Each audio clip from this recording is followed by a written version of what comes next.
A woman is suing her ex, claiming that he robbed her of her childbearing years.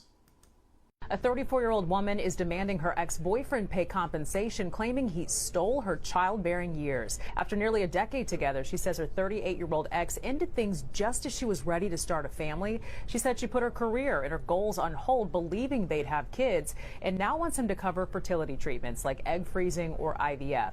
Now, the story from the New York Post has gone viral, sparking a debate. Some call it justified. Others say it's absurd to blame an ex. Legal experts say her case wouldn't hold up in court, but it is raising some questions about love, timing, and who really pays the price when relationships end. So what do you think? Does she have a point? I'm going to say that she does have a point, but basically legally, this is not going to matter at all. And you see this in male-female relationships a lot. And this is why so many people push younger women to say, hey, really set a timeline for marriage, really set a timeline for family. Like, if this is something that you want, really push to make that happen. Because I got to tell you, and I'm not a male bash or whatever, but men will literally string women along for a very long time, literally get them out of their childbearing years, and then be like, I'm 38 years old. Okay, well, you know what? I'm done with you. I can move on. Because that 38-year-old can get another 24-year-old, but the woman is trapped.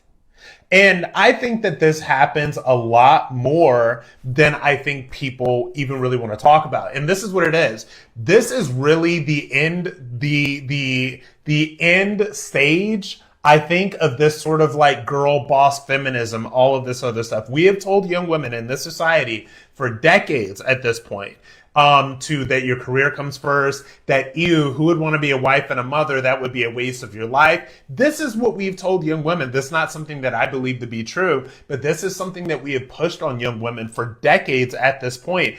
This whole sort of like feminist, big city girl boss, female CEO, very masculine energy. And this is not working out well for a lot of these women. That's why the conversation has shifted so dramatically, I would say, in the past 5 to 7 years, because now we have these millennial women who are out here, and you see a lot of them that have, very powerful positions in the media, etc., saying that, man, I took in all of that stuff. I took in all of this girl boss feminism stuff. And now look at me. I'm 41 plus years old. I don't have a husband. I don't have a family. And I'm starting to wish that I'd made different choices. I can think of 2 people, and I'm not going to say their names in this video, but there are 2 people that are, media figures, that have alluded to this a little bit in their front-facing comments in public, that they regret, being so aggressive about their career, because you get to the place where your career is popping and all that stuff, and you're 41, 42 years old, which is about kind of the time